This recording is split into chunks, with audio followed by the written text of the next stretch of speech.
Hey, everybody. I'm back from the dead. Oh my God, I was so sick. It was not even funny. Honestly, it takes a lot for me to not do these lives because I look forward to them so much. So, hey, everybody, thanks so much for joining me today. I do appreciate you all so much. I love this therapy time. If you're new to the channel, also, hold on one second here. Let me just fix something here. Also, if you're new to the channel, I just want to let everyone know that I do shout outs. So if you we start the lives with everyone just telling me where they're from, and then I'll shout you out. And then from there, we're going to get into a really great conversation today. I have an amazing guest that hopefully will show up soon. I told her to show up like 15 minutes before, actually after, and then we'll get into a serious conversation about this girl who transitioned and then decided it was wrong for them. And then we're going to have it's actually a crazy story. So, with that, I'm going to go here to the chat. Hey, everybody, nice to see you. And I'm going to look and see who's first here. Hold on, let me back up a little bit. I got Las Vegas is in the house. We got New Jersey in the house. We got Gibraltar in the house. SoCal's in the house. Southern Tennessee, Alexandria, Santa Clara. And we got Vicky in the house. Hey, Vicky, we got BC, Canada. We got the Netherlands. Awesome. We got Carlo, Ireland. We got Queensland. We got Netherlands. If I missed you, just come back. Scotland is in the house. We got Houston, Berlin, Belgium, Finland, Bingham, New York. Hey, nice to see you. Thank you. Idaho. We got Oregon City. Israel's in the house. Canada, UK. Ontario, Kentucky, Wales, Montreal, Israel's in here, and you live in Berlin. Awesome. Scotland, Illinois, Glasgow, Scotland, Germany, Washington's in the house, Northern California's in the house, Longmont, Colorado's in the house, Belgium's in the house, Pacific Northwest, Coca, Florida's in the house. Myrtle Beach is in the house. New Zealand's in the house. UK. I've been most of a lot of these places. Texas is in the house. We got New Mexico in the house. Sherwood Forest, Nova.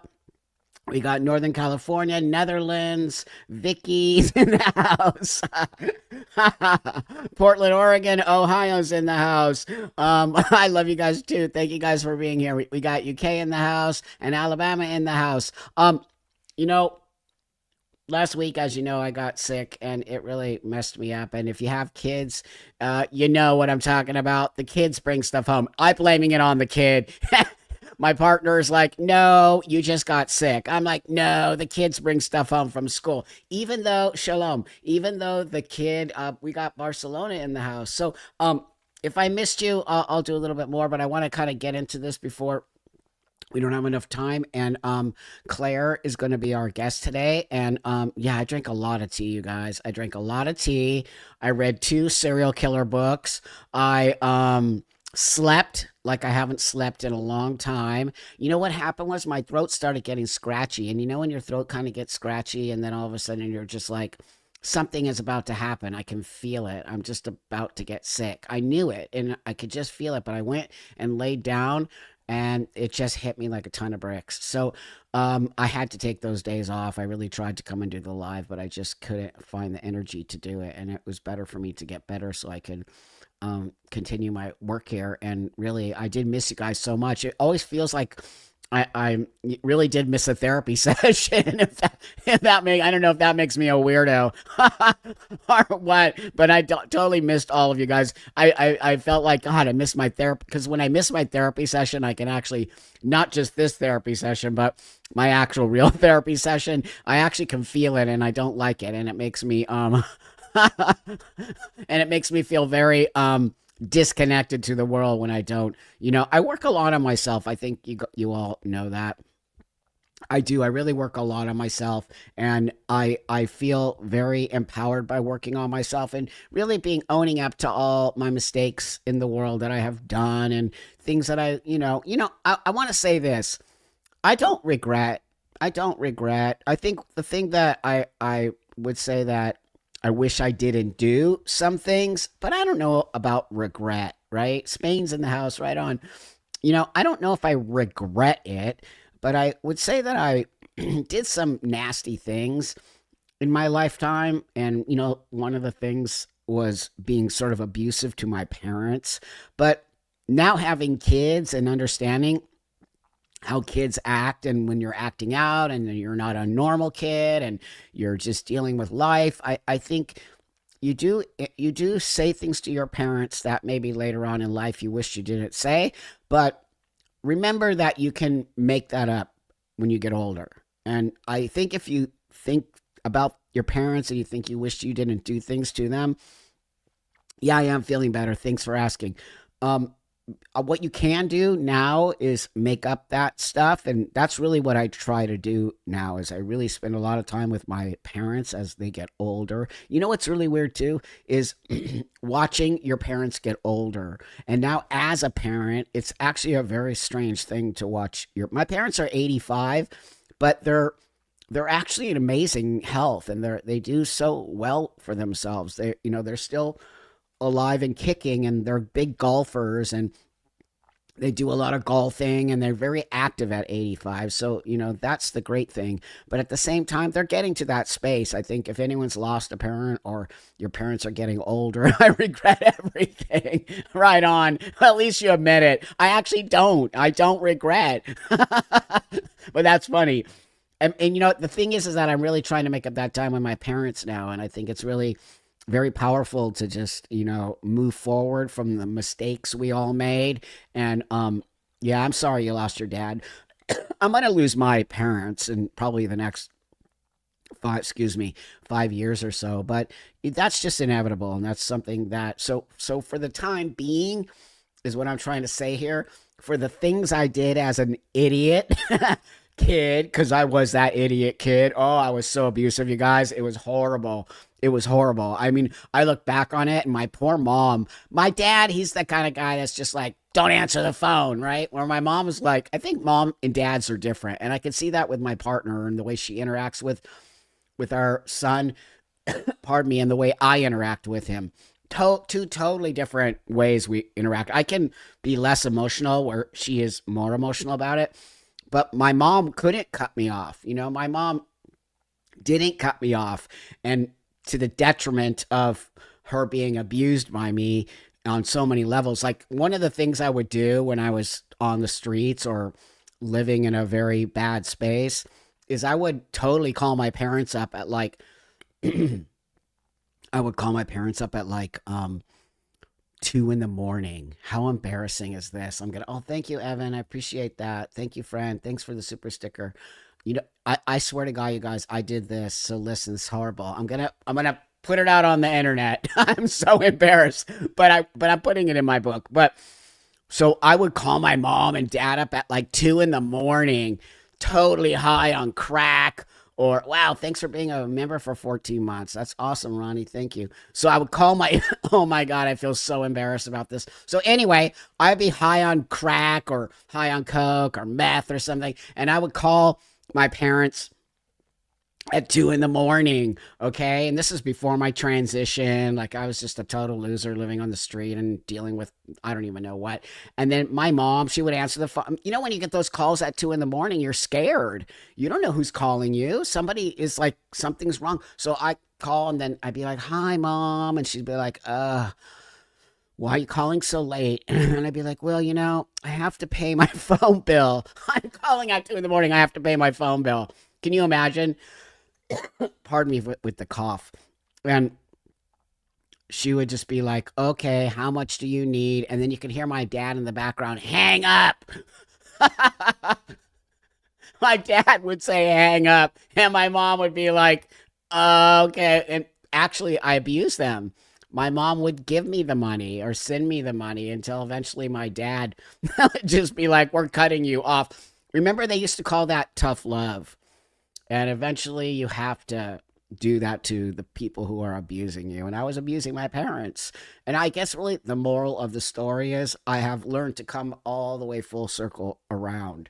And I don't feel an obligation to take care of my parents right now. I feel it's making up for the time that I abused my parents. And so now as a parent, I can see the things you have to deal with that if you're not a parent, you'll never understand. And so I guess really what I'm trying to say is I got sick because the kid brought it home from school.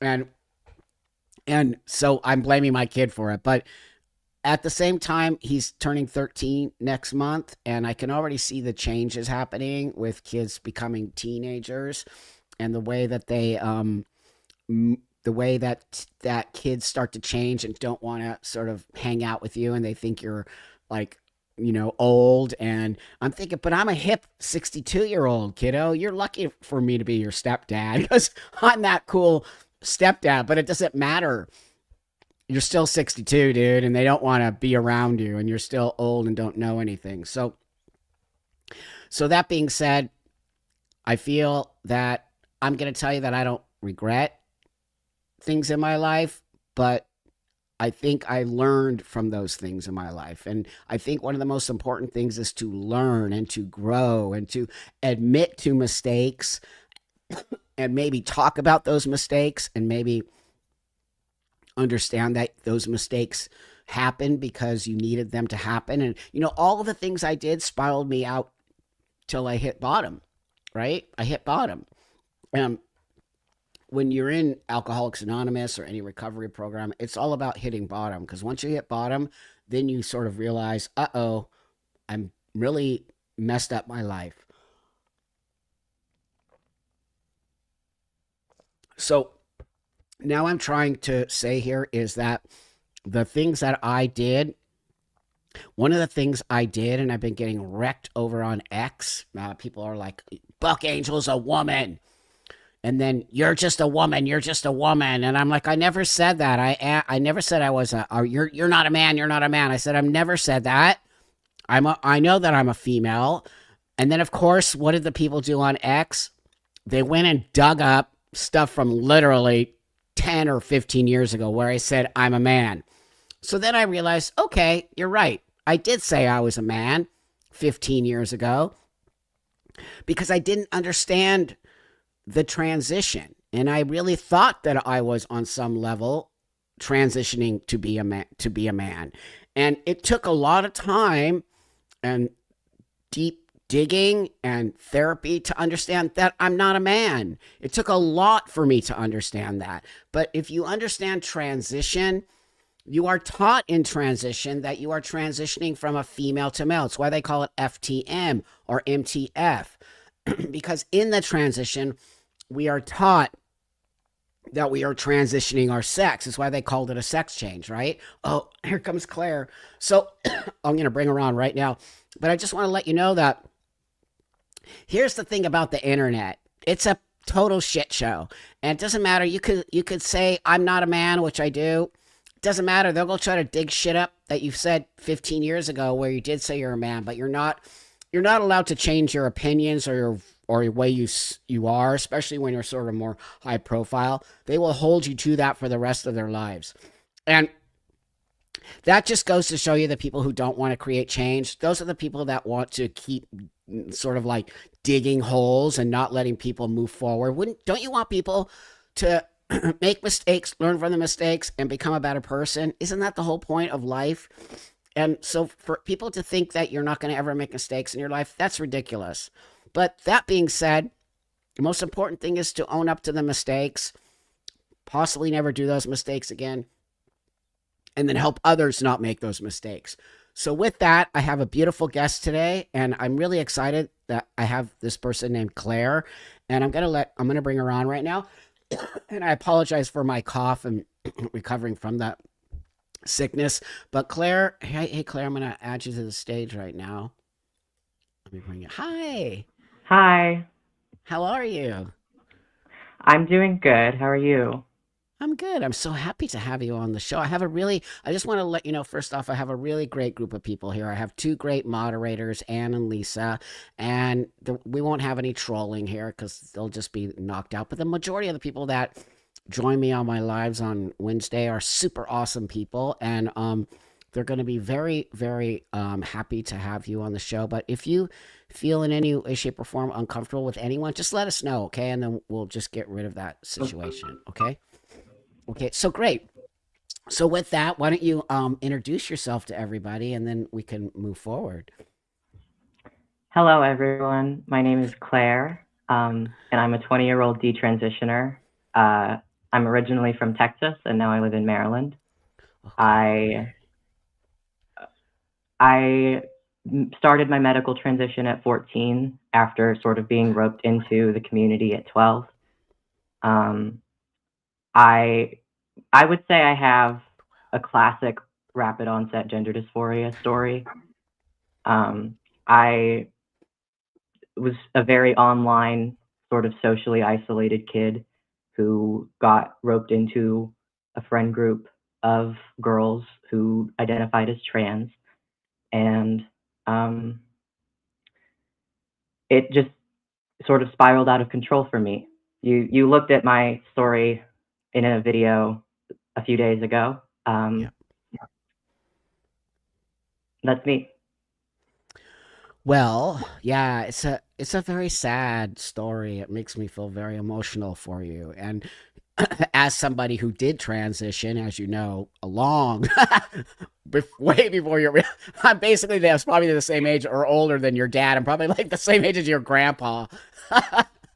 But that being said, these stories of young women like yourself are killing me. I can't stand it because you should have never been put in this space. And I think you probably know that I support all of you detransitioners and you speaking out. It has nothing to do with me, it has everything to do with you.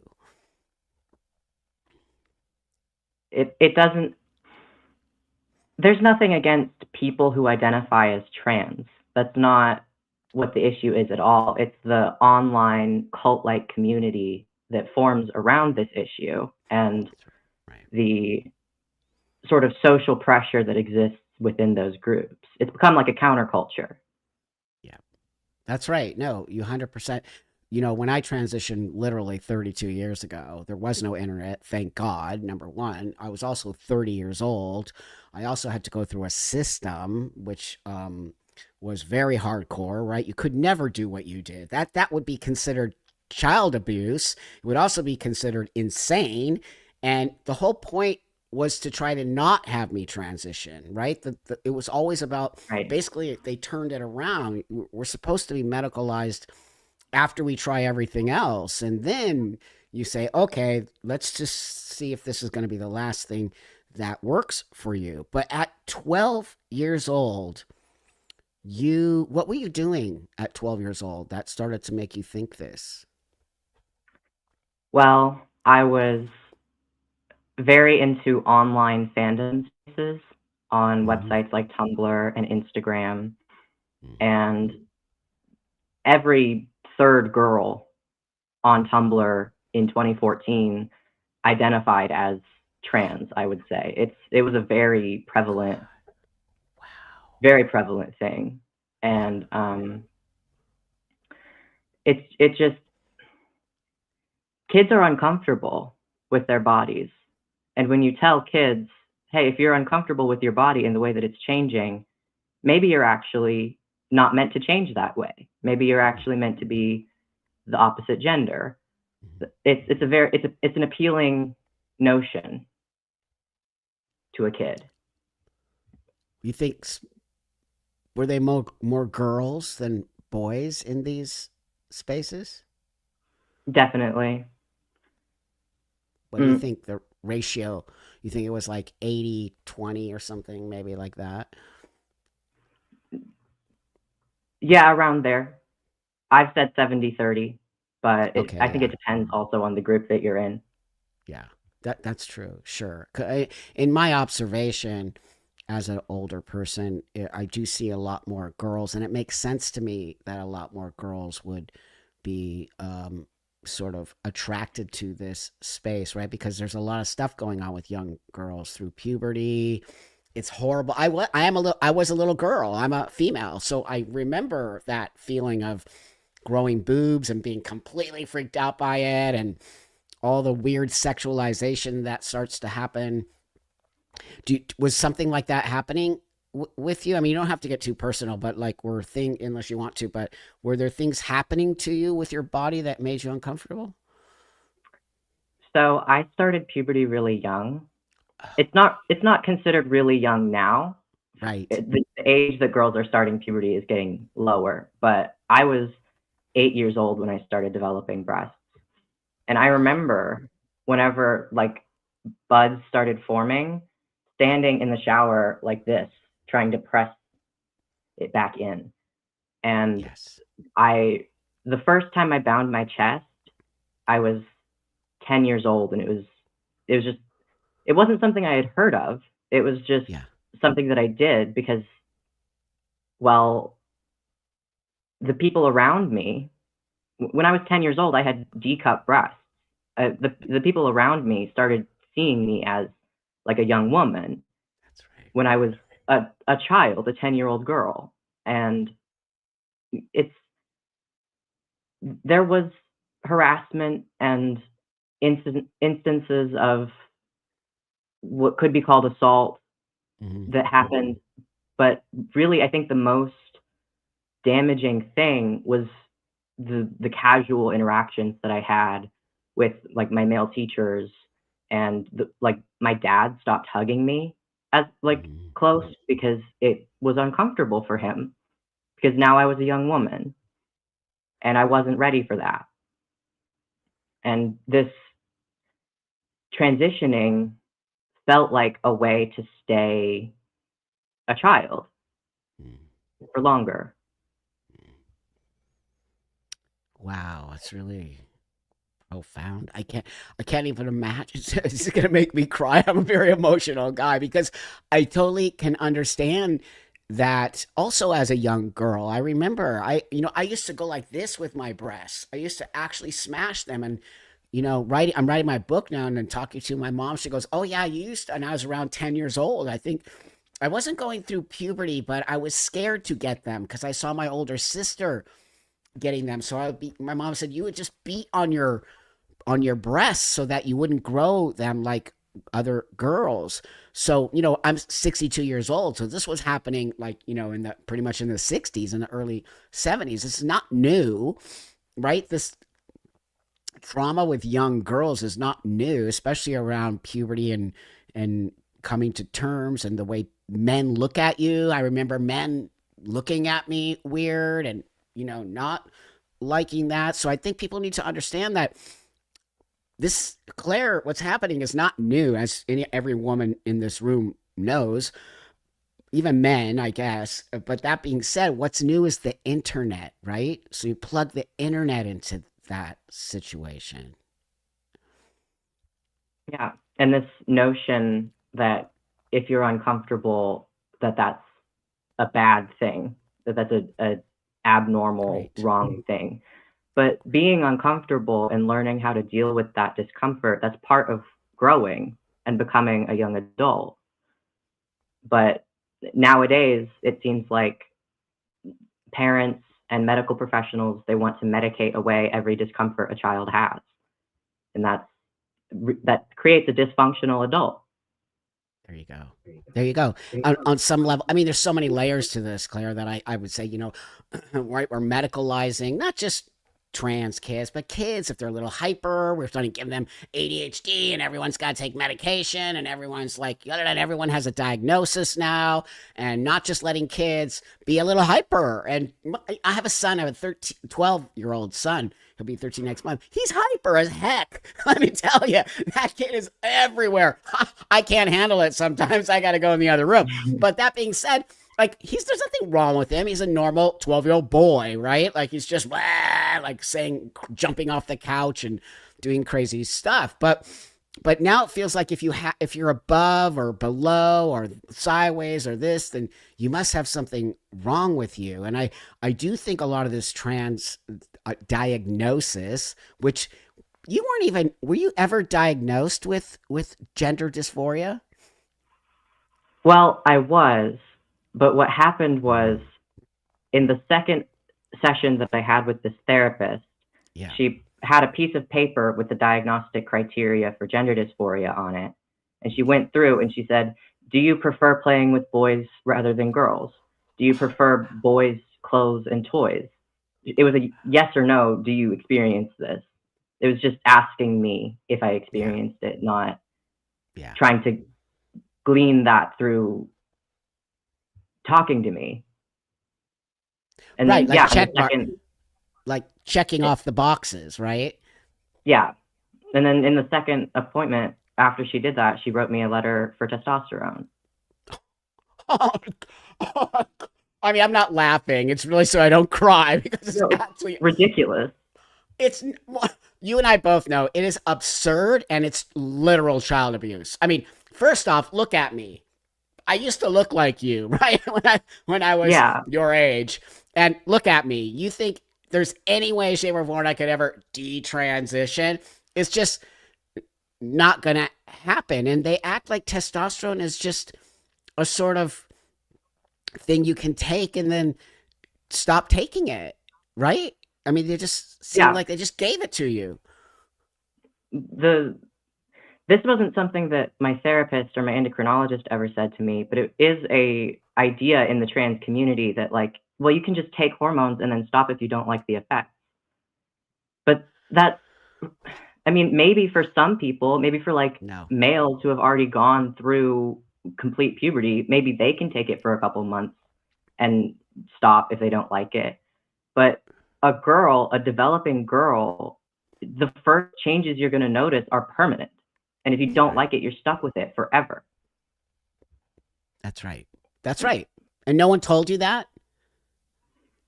I mean, I was given a paper with different things that can happen when you're on testosterone, Mm-hmm. and it there was like, is this reversible? Was a column on this chart, Yeah. and the things that are irreversible, like the voice and the bottom growth and the body hair, Mm-hmm. they were all labeled as not likely. So I was never told that it's irreversible. I was told that it's likely not reversible. And how old were you again when you started taking the testosterone? So it was a week after my 14th birthday that I started taking the testosterone. But this appointment with the paper, I was 13. I mean, I just got to sit with that, as everyone in this room does. That is actually the most insane. And the thing that pisses me off, Claire, is they keep saying it doesn't happen. The trans cult, like it doesn't happen. They're not doing this to Yeah. young kids. If anyone who doesn't think a 13-year-old is a child is actually out of their mind. Totally. Hard drive check. Right on.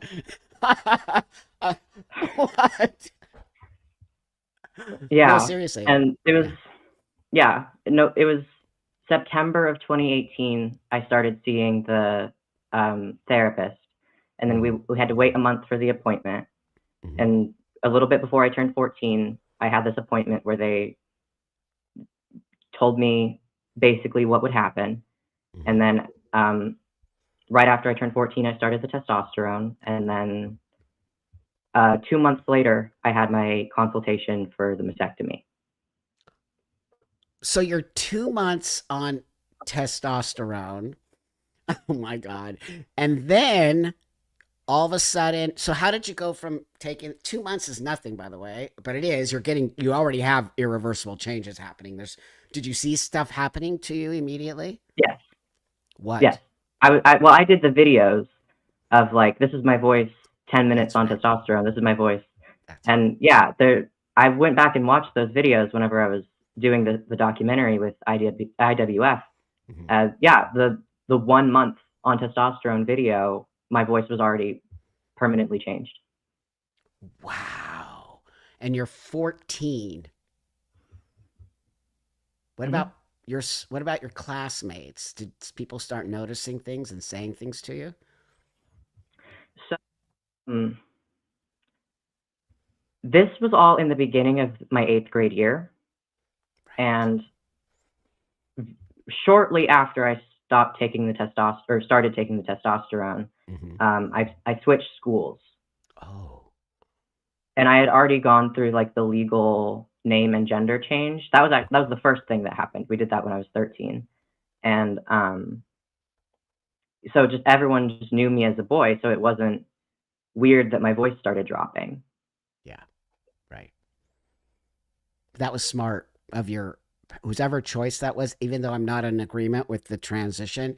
It was smart of your mom, who I actually watched on that video that I reacted to. Your mom seems really, really intelligent, and pisses me off that she was gaslit into doing that. And you can see the sadness from your mom, feeling like she did what she was supposed to do, which she did exactly what she was told to do, which is when you take your kid to the doctor, you're entrusting that the medical world is coming to it with, honesty and trust and do no harm and all the things that we're taught in this country about our medical space. But on the other hand, she was literally pushed into telling her that you were a boy and not a and not a girl. And so your mom, who told your mom to put you in another school? Was it someone, or did your mom just have the idea? I was being bullied at my Oh, school, and yeah. I was also my mom was a guidance counselor at Oh, in the school district that I was going great. to, and we just moved to the one that I was actually zoned for so that I could take the bus. Great. That's really, I think. So you get to this new school and you come in and you're just a boy. So now you're a boy, and or do people see? Tell me a little bit about that experience when you went. How do people treat you? Mm, it's interesting with like the young trans identifying females who they do look like little boys. I looked like a Yeah, little boy, yeah, and I think there were some other kids who identified as trans who realized what was happening with me, but mostly no. It wasn't until like I decided to start talking about it that they realized okay. they know Right, because you figured out. came. I did see pictures of you. You did look like a little boy, and so you came to the school with a boy name and a boy ID. So you didn't come to the school as a trans person. You came to the school as a boy. Yeah. Right. So that's different than being trans identified, right? Girl who's saying this thing. So now you're at the school. Did you already have your top surgery, or after you moved over, then you were going to go and do that next? I changed schools in the beginning of 8th grade Okay. and started testosterone shortly before that. I had Mhm. the mastectomy the summer between my 8th and ninth grade. Wow. Wow. I mean, it blows my mind. Even though I watched that video of you and the whole thing, which I was crying the whole time. I was just like, how is this happening to this young lady? And so here you are. And then I remember when you got your top surgery, I think, didn't you say that you had an awareness after that? Like maybe you did make a mistake? There was there were moments of lucidity. I was on a Mm, lot of medication during this time, yeah. so I didn't really have a lot of strong feelings about Okay. anything. Yeah. Um, but there were some moments of lucidity where I was like, I don't feel any better. I feel the Oh, same about my body, and um, maybe this wasn't what it was chalked up to be. But it wasn't until, so like I said, when I was 10 years old, I had D cup breasts, and that's when I yeah. stopped wearing bras. But they grew Oh, significantly between 10 and 14. They removed 10 pounds of tissue from me. Um, oh my God. and yeah, and I had real medical problems caused by that early development. Yes. I had back problems Hmm. and like the the social impact of being a girl with large breasts Hmm. in middle school and high school Hmm. cannot be understated. That is Hmm. you're a target for Yeah. girls who are jealous and for Mm, boys who see you as an object. It's it's a hard thing to be, mm, and those medical problems did clear up. Um, but I had told people before the mastectomy, I told my therapist this, that if I had been born with smaller breasts that could have been bound down, I wouldn't have wanted the mastectomy at all. Wow. And I I didn't know what a breast reduction was.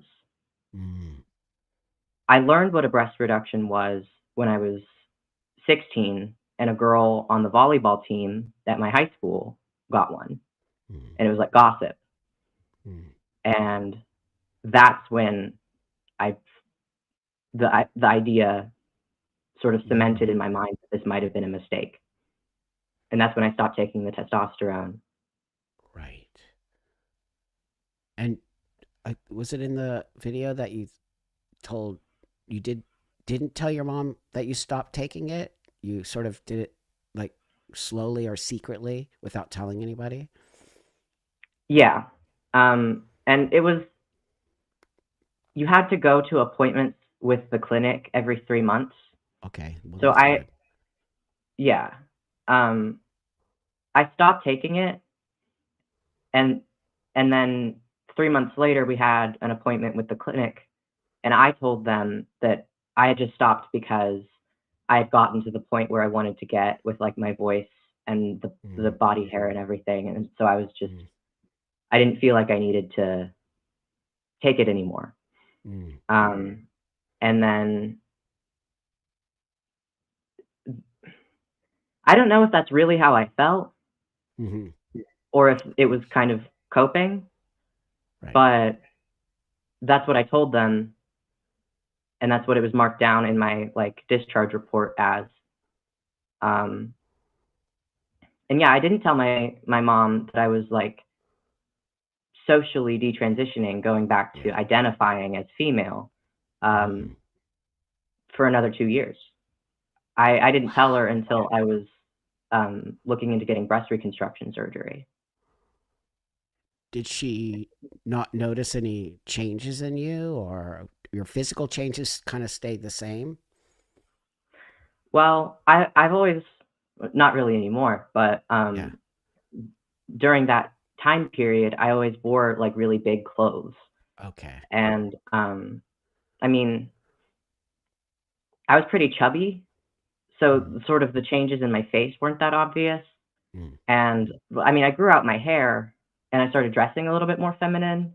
mm. And there was a conversation that we had that she talked about a little bit in the documentary, where she found breast forms in my room, and I Right. was probably 17 then. And Wow. she asked me about it, and I told her that I didn't want to talk about it. That Okay. I it was it was not a conversation I wanted to have at that point. Um, and so I do think that she knew at some point, but Yeah. I didn't tell her that, and she didn't talk to me about it because she was scared of upsetting me. Well, sure. And I mean, God, there's just so much going on in your family. I can't even imagine. And so, who were your friends during this time? Were they all online, like trans friends? Mm. During my transition, it was mostly, yes, online trans friends and my trans peer group. Um, but then, so I had the mastectomy in 2019, Uh huh. and then in 2020, COVID happened, and we all got moved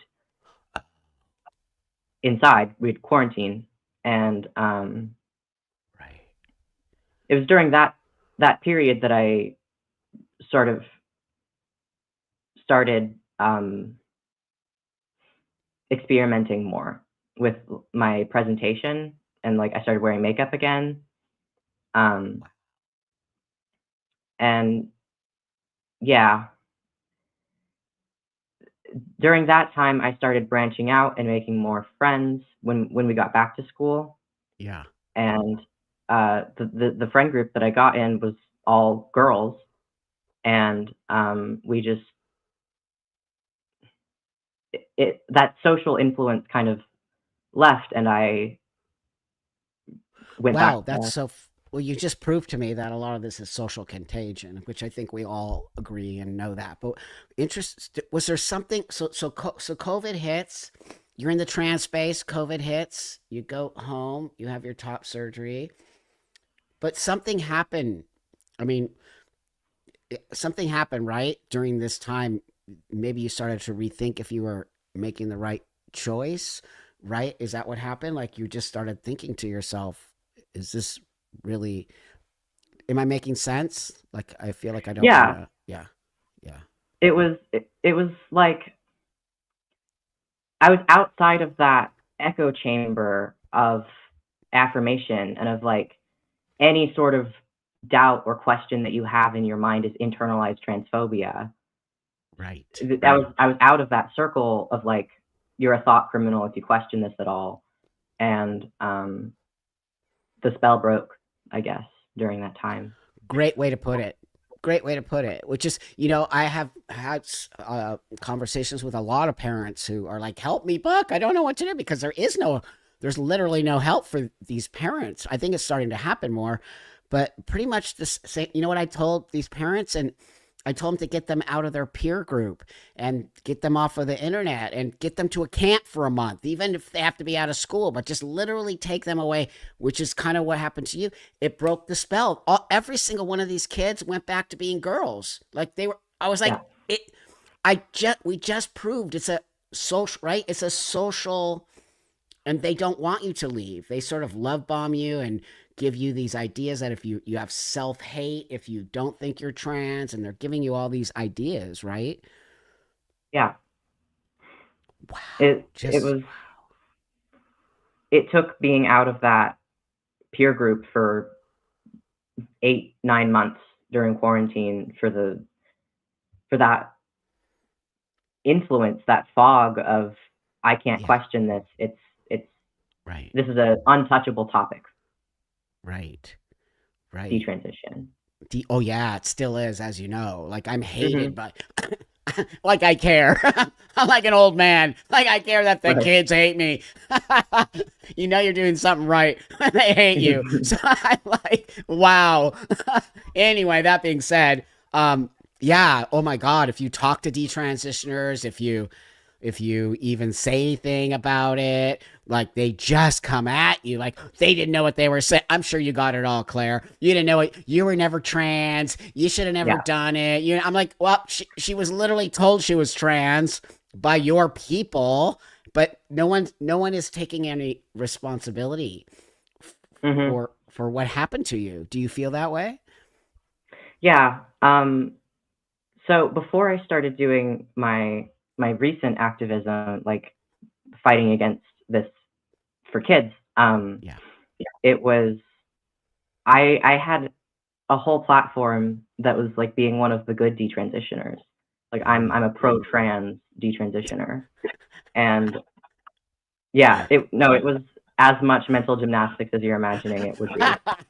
Um, the the comments that I got, this is what made me decide to be like, I don't need the approval of the trans community anymore, because I realized that I couldn't get it, that there was no approval, Yeah. that like if I was public about this not being the right choice for everybody who was pushed on, um, they they hated me. They would say I'm making the trans community look bad. Y'all made yourselves look bad by making 12-year-old girls castrate themselves. You know? Disgusting. Yep. Yep. No, they will never take responsibility. I mean, my God, Mm-hmm. that's why they couldn't believe when I was like, when I saw girls like you, I very rarely see the boys. Yeah, I've interviewed a couple boys, but mostly all girls. When I saw that happening, I was like, I can't. I just can't. Right? It doesn't help me as a transsexual to turn my back on you. And in fact, it makes it worse for me because the truth always comes up. You know that. You can suppress the truth all you want, but it will eventually rise. That is an actual fact. And so I already knew when it started. I'm like, wait a minute, this is so weird. The part that I have a really hard part with myself is I didn't speak up sooner. But whatever, I could beat myself over the head for years with that. But that being said, it just started escalating. More of you started detransitioning and more of you started saying the same thing. And I was like, how can nobody in this community hear this? And how is everyone just acting like it's all your fault? It just didn't make sense to me. It felt so, that's why it is a cult. It is 100% a cult. There's just all roads lead to cult behavior because there's no way a normal community, right, would. And also people say, well, conversion, it's trans conversion. If you, I'm like, but wait a minute, what about gay conversion? What if these kids are, Right. which many of you young people happen to be gay people, and I'm not, whatever you are, I don't really care. But that being said, right, a lot of it was literally gay conversion, and that's what I saw. Yeah. Um, I'm in community with a lot of detransitioners, as you can imagine. I go to these events, and yeah, probably I'm the only straight one that I know of. It's me and Chloe out here, Yeah, yeah, and yeah. it's it is it makes me so sad to think about that, like, kids are being put in this situation. If I hadn't figured it out when I did, Mm-hmm, if I had been on it for a little bit longer, mm-hmm. I would never have been able to get back to where I am. That's And right. there are kids who are on this, and I do think that the lesbians and the ones who are doing this to escape a greater social oppression of sorts, Yes. they they are slower to come out of it. I think Mm-hmm. they're in Yeah. it for longer, and it makes me so sad to think that there are probably a whole generation of lesbians who are they can't Yeah. detransition. They can't get back to where I'm at because and like they're going to be stuck in that situation that I was stuck in for so long of like, well, this is my fault. I did this to Mm-hmm. myself Mm-hmm. because that's what they're being told, but it's That's right. not. And No. th- it makes me so sad, and I could talk about this forever. Well, I know we actually could forever, but I'm telling you, everyone in the chat, thank you all for being here. Really, just giving you a lot of love because we have to have these conversations. As an older transsexual who it did work out for me, but I still remember. I keep telling you, I did it at 30. I lived as a gay woman. I lived as a tomboy girl. You know what I mean? I did all of those things, and then I made the choice. And but that's why it's a very rare thing. This is very rare. It's a real thing, but the problem is now people are not going to think it's a real thing because you young 13 and 12-year-old and 9-year-old little girls are being told that you can be a boy. That's the thing that pisses me off, Claire. I know I'm not a man. I 100% know that, right? I'm not like an idiot. But that being said, early on in my transition, I was told I could be a man and I was told I was having a sex change 30 years Hmm. ago because that's kind of the basis of it. But as my growth as a human and understanding, I didn't change my sex. I'm still a woman. I'm still female. I'm still this person, but I present. And if people aren't being told, which you were never being told the truth, right? Were you being told you're going to be a boy?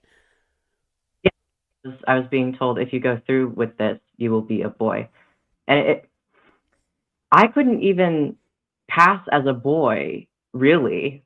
Not a man. Right, I'm 5 feet tall, right, right. and I hadn't grown for multiple years, 4 years before I started testosterone. There was no conversation of like, hey, you're a 5 foot tall girl with like a 28-inch waist. You're Yeah, probably not ever going to look like a man. no. And that they sold me a a bad bill of goods. Yeah, They told me a lie, and I'm one of the lucky ones. Is the bad thing? Is the scary thing? I got out of it early. There are kids who started at the same time as me who are just figuring it out now. I would have been 7 years on testosterone by mhm, now. Uh, yeah. You would not look female again. I've seen other detransitioners who are 7 or more years on. You're not. It literally changes the. I'm bald, right? My jawline, everything changed. Everything except the size of my hands and my feet. But other than that, I put on muscle mass. Like I'm just, it's just not. Not only that, I keep saying this, Claire. The inside of your body is being destroyed. Like I mean, no, I had really bad situation happen to me called vaginal atrophy, which became a nightmare, and I got septic, and this was 15 years ago before any of this was happening. And they're still not telling you young girls that you're going to destroy your reproductive system. And how long were you on the testosterone for? 3 years. How many? I'm sorry. And I almost 3. And It's a yeah, long I time. had vaginal atrophy.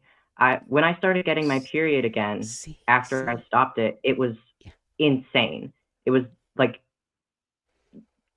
because the walls of my uterus, my uterine tissue is deteriorated that's to such right. an extent that like the pain, it's unbearable.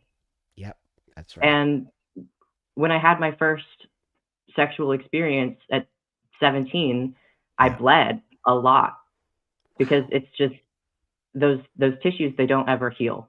that's right. That's right. Did they ever tell you before you were going to start taking?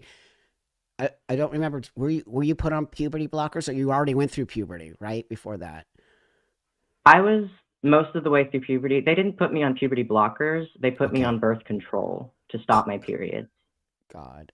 at 12. Just at 12. And then the testosterone after. Did they tell you when you were going to take the testosterone that this could interfere with your reproductive system, or if you wanted to have a baby, or did they ask you these questions? Um, I remember it being a conversation, but because I asked about freezing my eggs, Right. Okay. and they said, no, you don't need to do that because it doesn't. Tea doesn't make you infertile. You need to be on birth control if you're sexually active on tea. Well, I mean, that's sort of true, right? But it does affect your reproductive system. What are they talking? Wow. Thank you, Claire, so much. Honestly, all of this honesty, it just, every time someone tells me this isn't happening, I'm literally pointing to this because everything that these trans activists say to me, "Oh, Buck, you're lying." I'm like, "How dare you? This is you can't do this to a young girl and not give them the actual facts. Then they can write off. Then they're consenting. But you can't consent to something that's not being you were not told any of the truth on some level, right? Right. I mean, and to an extent, it was probably that they didn't know. They didn't know what it was going to do to me They because I was don't. a child, and That's right. they're not keeping tabs on the kids that they're doing this to. That's the other thing. They're not. So there's not. You said you had follow up. Those follow ups were just to go in to do what? And did they give you mental health care during this time, or was it just physical care? It was mostly they took like a mental health survey at the beginning of the appointment, but they didn't Survey. do anything with that because no, it's like check boxes. Do you feel oh, suicidal? Have you been oh my, anxious the last 30 days? oh my God. And they didn't do anything with it because I got my records from those doctors, and I looked at it, and every marker of mental and physical health was steadily declining, and no one was like, "Hey, this isn't helping. This clearly isn't helping." Just sick. I'm telling you, you were an experiment, as I was. My actual doctor called me a guinea pig, right? But remember, 32 years ago to now, if they were going to do this, you would think they would have been studying it. This is why I know it's all a farce, because if that was the case, from the time I started doing it, when I was called a guinea pig, because I was one of the first females to do this, then you'd think by now they would have so many amazing studies that it doesn't really work unless you sort of do all these sort of things, right? But instead, they're literally making you what I did back in the day. They're Mhm. using you as an experiment. There were the Dutch studies in the 80s was the That's first right. time this was done to kids, That's right. and they just stopped following up with those kids eventually, and like a bunch of like 2 of them died because of That's right. complications due to this That's this treatment, That's right. I was never told death was a possibility. I was never told that stunted IQ was something that might happen to me. That's right. And there there should have been research. They could have Yes. had research, but they didn't. And that is a massive scandal. That's a huge, Uh, widespread malpractice. malpractice, not only that, medical neglect. Every single doctor, and I always say this publicly, should lose their license, spend time in jail, especially the surgeons. How dare they give you a mastectomy at the age of 14, right? Now, if they would have called it a breast reduction instead of you were literally flat, didn't they give you an actual real what they call top surgery where you were like actually flat? Yes. Yeah, they gave you what they call top surgery and just not without any thought to a 14-year-old girl. And they're not doing this, Claire. This isn't really No. happening. No one's How? doing surgery on minors. How? Just, It's crazy the level, like the different hoops of denial that people jump through of like, yes. well, they're not medically transitioning children. They're only doing puberty blockers for children. They're only doing hormones. Wow. Surgery is super rare. Actually, it's not rare, and it's a good thing. Yeah, It's like I know. it's all this. Mm, Are you in you a know, are you doing any lawsuits? Can I ask you that or is that private? so I'm outside the statute of limitations to sue in Texas, but What? the current administration wants to waive the statute of limitations for 20 years for children who were transitioned. And if that happens, I would deeply support that, first off. And if that happens, I would take action against at least the surgeon. Oh my God. Everybody, no, we're all voting. However, we need to be part of that to get that moved over. Every single person here and more will sign that because I don't care what you say. Not one of those doctors should ever be practicing. If anyone who did medication on a minor or surgery on a minor, I don't care about an adult, Claire. Whatever an adult does, if they're, but then that becomes a little bit blurry, the lines, because as a 21-year-old, I still don't think a 21-year-old is really mature enough to understand this situation. That's just my own opinion, right? But definitely not a 14-year-old girl cutting her breasts off. Right. A 14-year-old girl with a history of anorexia and self harm. Oh my God. It's, Oh my God. it was, no, it was 1 hour long therapy session and a 15-minute consultation. I just can't. When I did it here, I'm gonna be all old, right? When we did it in my rocking chair, when we did it, no, seriously, I had to go through like years of pushback. No, they would not let me do it. They were like, no, no, no. It was like insane, and they still didn't know what they were doing, but they didn't just flippantly let you do it after.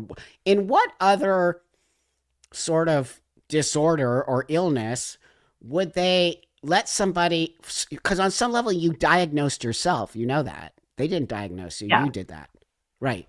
I came in saying I'm trans, and there was no sort of questioning of maybe you're not. It's just It was, crazy. let's check all the boxes we need to check so that you can do this. That's because of insurance, right? And also so that they could legitimize that if you don't do it, like I told your mom, if you don't let her transition, she's going to off herself, right? Like all that bullshit. That that's manipulation. That also needs to be. Those people need to be held. It needs to go down the run. Well, it needs to start where it started, which is like, was it Planned Parenthood that you went to? It was Dallas Children's Hospital. Okay, they need to be held accountable because it starts there. That's step number one. And step number, right? So they also need to be held accountable because they're literally starting the wheel moving by starting you in this space and telling your mom that if you don't do it, you're going to off yourself. And I think you said in the film that you didn't have suicidal thoughts.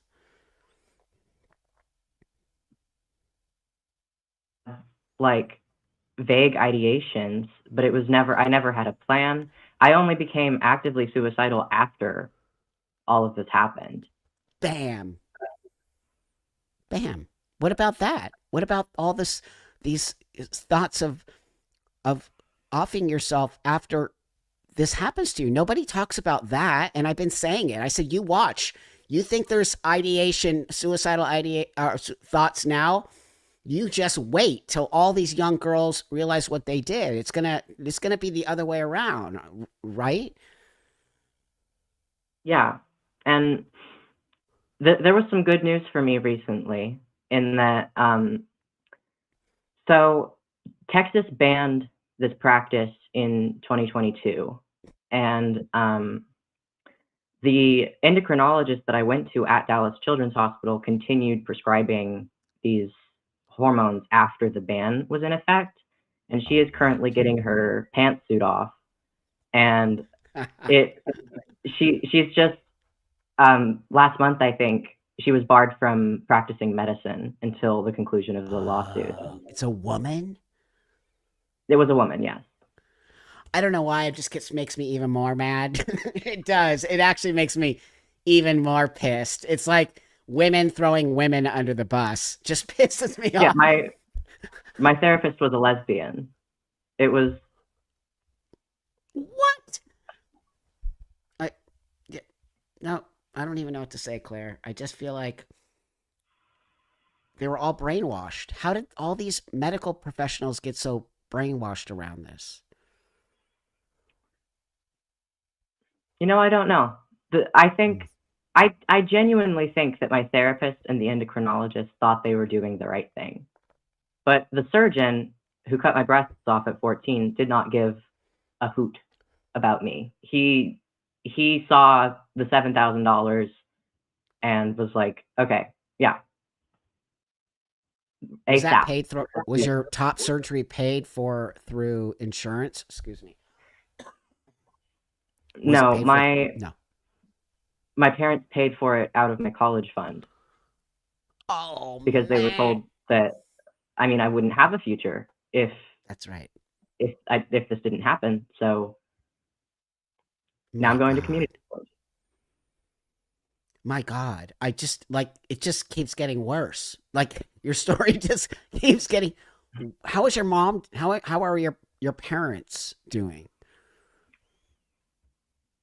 My mom is really struggling with this right now, Yeah. to be honest. Oh, It's it, I don't really talk to my dad. okay. He I'm not going to get into that, but I don't really talk to him anymore.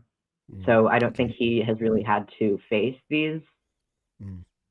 realizations, but my mom, it I know that she hurts because of it. Oh, that I was know that I know breaks that my heart. it's probably one of the biggest regrets in her life. Oh man, you get you. You just seem like a really loving, awesome person, Claire, and I'm pretty sure you don't hold your mom responsible. You seem smarter than that. I think that she was just there because she does love you, and she was being told that's what you have to do, right? Like you have to cut her arms and legs off and let her be a beach ball, or else she's gonna kill herself, right? Like that's basically what they told your mom. So on some Yeah, level, any mom, as you know, again, I'm a parent and I'm around that. You're gonna do anything you can if you're for your child. If you're being told they're going to off themselves, you're going to do whatever you can. That's why it's the whole thing is so insanely manipulative that I can't believe that everyone isn't on some level seeing this. And I just, I've been in that trans community for many, many, many, many years, and it just turned to something else. It was never this way. It was never about leading young people into this. In fact, we always pushed against young people getting into this. And we always, took care of our own on some level, and we didn't need to lie about it. And then to bring parents into it on such a level that I'm sure your mom is so much horrible trauma around it. I mean, imagine being told that you're killing your kid. No. Imagine medical professionals telling you that because she was doubtful at first. She didn't Yeah. want to rush into this. Yeah. It was it was immense pressure from medical professionals that caused her to do this. Imagine being told that you're killing your child over and I over know. again. Yeah. It, I can't, I can't. Some people are not capable of extending empathy to people when it's uncomfortable. That's right. But that's what needs to be done. I wrote an article about this that's in the process of getting published, about how even the parents that don't come out of it and don't see that this was a bad thing to do to their child, all of the parents in this situation deserve a better conversation than what we're currently having about it. Like, yes, there are Thank some you. monsters. There are some people Yeah. pushing this on their 3, 4-year-old children for attention, but that is not the whole story. No. Most of these parents are kind, loving people who are being manipulated and abused by medical professionals. No, you're totally right, and we need to give voice to your to parents, and you're everyone's like, it's not your mom's fault. Like, well, we could say that a million times over. Your mom is just gonna have those feelings, and no kidding. But that being said, as you also know, though, let's just be honest here. There are some very bad parents, and I see them, and I out them all the time. And what we've come to call trans house, and right, parents Yeah, who I believe that they most definitely love having a trans kid, and the whole trans kid thing. There's a lot of, I mean, a lot is a big word, but you understand, like, there's a plenty of those parents who I believe are in some level creating a trans kid. Do you not agree or disagree? no, for sure. You Yeah. had, or you talked about Jeff Younger on your show before. Yes. I was in a support group in Texas with his son. I saw what his mom was doing to him, and that group was full of them. It Oh was my God. it's horrible, and it shouldn't have been up to me, like, 5 years later, to come to this realization. Somebody else should have seen it and stopped it 10 years ago when it was happening. Hmm. Well, the parents, I mean, the adult, let's just be honest. I always say, where are the fucking adults? Where are the adults in the room? Since when are you going to just let kids be abused like this, and everyone's going to turn their back? I'm telling you, my mind is blown at how many irresponsible adults literally look the other way and hold those goddamn trans kids or kid signs, and you're hurting kids if you don't. I mean, there's so many. I live in Los Angeles, which is the LA, disgusting LA Children's Hospital, and Dr. Suzanne, what's her name, Olson, Joanna psychopath. Olsen Kennedy. Yeah, Joanna Olson Kennedy, psychopath, still practicing medicine at the hospital after not releasing the study on puberty blockers. And then the crazy trans community here went there. There were hundreds of people in front of the hospital picketing to bring back puberty blockers for kids. It just actually, like, it's a social contagion, and like a social, like, mind fuck on some level. Like, what? How could you even think this is okay? But I think people hear what they want to hear, right? And they see what they want to see. Yes, Yeah. Yeah. It's people, they don't want to have these uncomfortable conversations. They don't want to hear, people don't I want to hear that they might be hurting their child. I don't understand how it's uncomfortable, because the majority of the all the parents who reach out to me are just like, my kid is not trans. She's literally a little girl. And now everyone's telling her, I mean, she's online on TikTok or Discord or wherever the fuck else there is, right? And I'm like, she's like, yeah. I go, that's where she's learning it. And the whole language, right, Claire? Like, the egg thing blew my mind. I was like, this is so actually sick.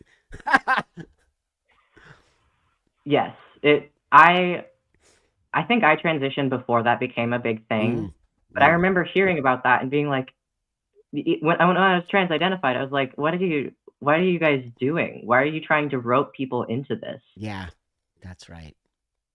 It's adults. You know that. There's creepy weirdo adults who are all ahead of this, targeting little kids because that's how they do it. And then they make this whole, I mean, really, I do. I believe it's creepy weirdo adults who created this whole place for young people to be trans. And then they're like, we'll be your family, right? They're always doing that. We'll be your family. And like, your parents hate you. So just come and hang out with us. I'm like, in what world would we have ever let that? I always equate it to the white van with no windows driving down the street, like telling kids to come Yeah. here. Mm. What other group of adults wants to keep kids trapped in a prepubescent state and isolate them from their families?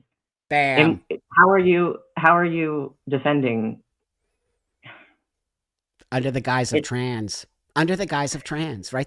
That's the trans. So they've made it a thing. They've made it a thing that kids know who they are, and kids' gender isn't the same as sex, and your gender identity is different than your. No, it's literally the same thing. The problem happened when they separated gender and sex, right? I go, what? It's literally the same thing. You can't pick your gender. Like that is actually insane. But you understand what I'm trying to say here, right? I'm just like, put me in front of these kids in a classroom and I'll literally change their mind by the time we're done. I'm Mhm. like, no, kiddo, you're a girl. Deal with it. Wear boys' clothes. Go play soccer. You're good. Like, you don't need to go on a sex change like situation. Let kids be kids. Wow. Let kids people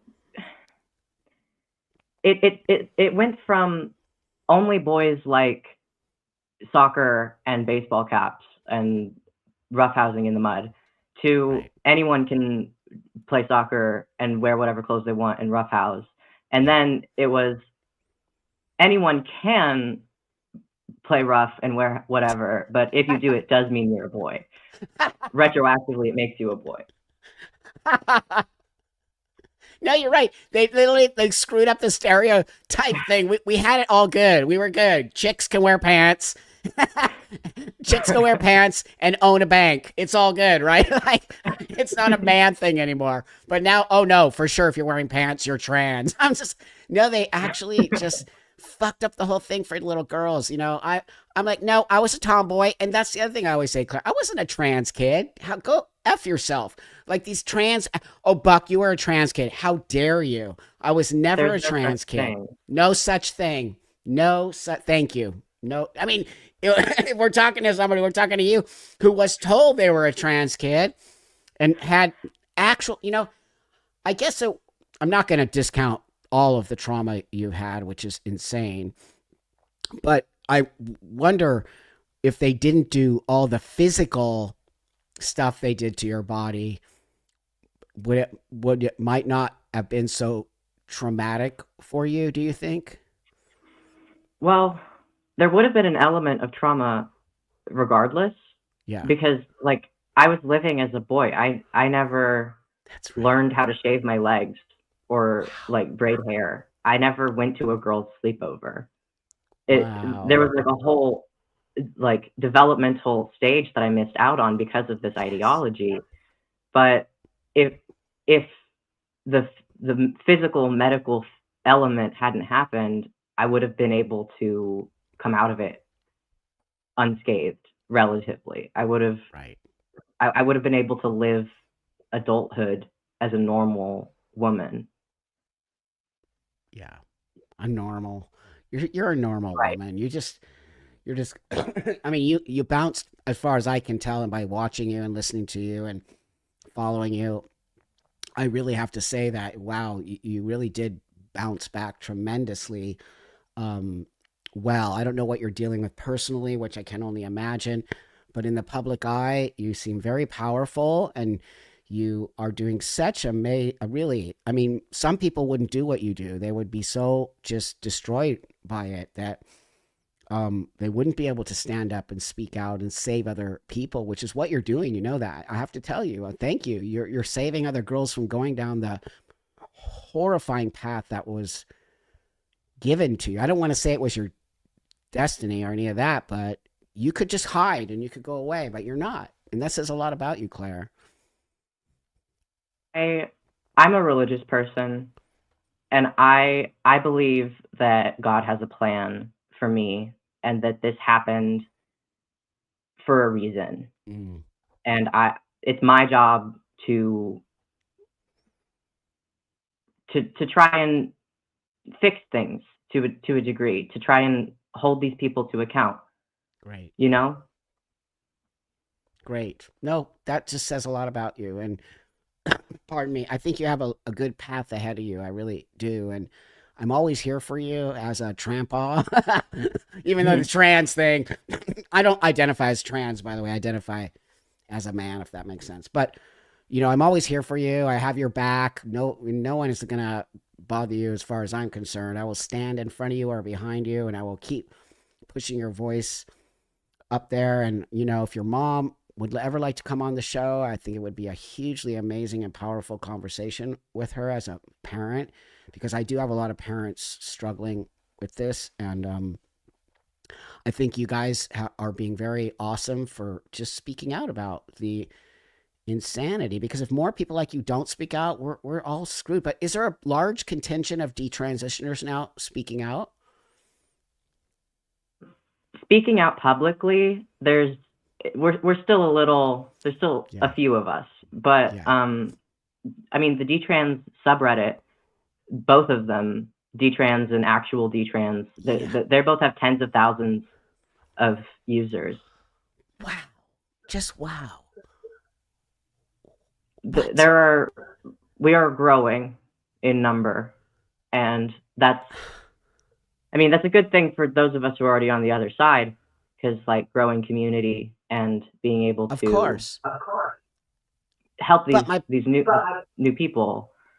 yes. But on the other hand, it's so sad.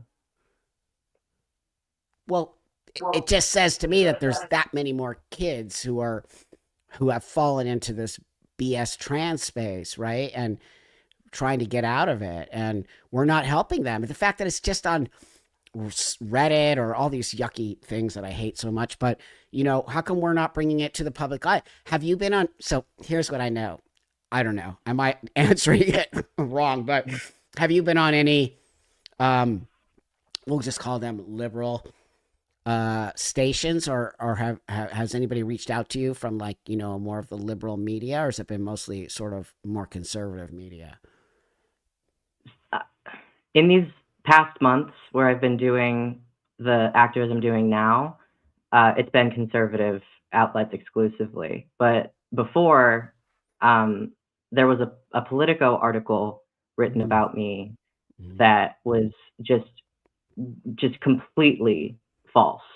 Like they just disgusting. the author had their own narrative that they wanted to sell, and my truth, my reality, the subject he was writing about, was not convenient for that.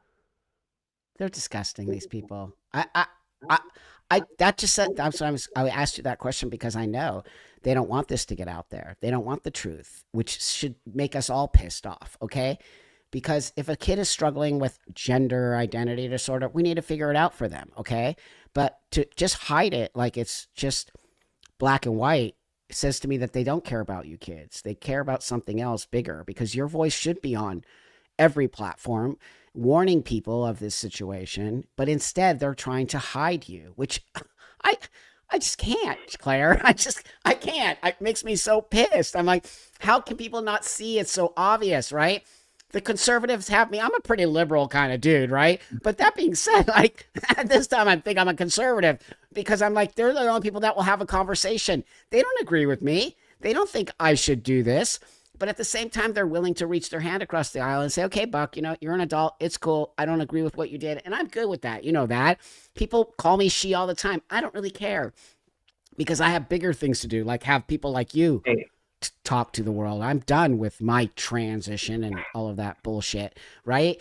And so it just says everything, Claire. It says everything. I hope somebody sees this interview, and whoever does, please reach out. I'll get you connected to her and put her on platforms. Everybody who watches this, if you know somebody, get her voice out there. It's the only way we're going to defeat this, is by all of us working together to defeat this evil. It's evil. I believe it's evil. I know you said you are. Are you Christian? Is that what you? yes. Yeah. So, I mean, I have a lot of Christian followers, and this is evil. It's actually, I believe it's like the dredges of right? It's like literally what hell is on some level. Do you want to I've yeah. I've had people, non-religious people, come to me and say that if anything was to make them believe in the devil and demons, it would be stories about what happened, like mine. 100%. 100%. You totally, it is. There's no other explanation for it. Nobody does this to children. Nobody. And we've got to stop it, everybody. Nope. No such thing as trans kids. No kid should ever be doing this insanity. It's sick and twisted. So, do you have anything you want to leave us with, Claire, or any you want to say like where your websites are, or your ex, or anything like that? I am Burn Your Binder on X. I'm working on starting up a YouTube channel right now. Me and my friend Great. Elle Palmer are Oh, talking about excellent. doing Excellent. videos together, who's also a detransitioner. Um, it's I follow the LGB Courage Coalition on X. They're who helped me get to these different places to testify. Great. And I just want to thank you all so much for your support, and to Buck for having me on and for showing the world that you don't have to be an ideological extremist in order to be trans. Like, you don't have to, in order to transition and be happy with yourself, you don't have to push this on kids. You don't have to No. give into the cult. No, that's right. I'm totally recovering from my kid got me sick. I'm blaming it on the kid. But no, thank you. It does mean a lot to me that you took the time to come here and to build bridges with me. And we're gonna really save these kids. And don't forget, everybody. Claire, really just send her a lot of love. Follow her on all her platforms. You know, she's gonna be, you already are something, but you're gonna be bigger. And I just feel it. I feel you and Elle and all of you and Chloe and all of you young ladies who are bouncing back from this powerfully. I'm watching you, and it just says everything to me. And it's just, those, they're going to crumble and fall. But let's try to save some more girls before they get stuck in the same place you have been stuck. Okay. So thanks everybody for showing up today. Thanks everybody for supporting the channel, for supporting people like Claire, getting this out. Please send this to anyone who needs to see it. And I'll see you guys all next Wednesday on the live. And I have a great video coming out tomorrow, so stay tuned for that. I'll talk to you guys all later. Thanks for joining.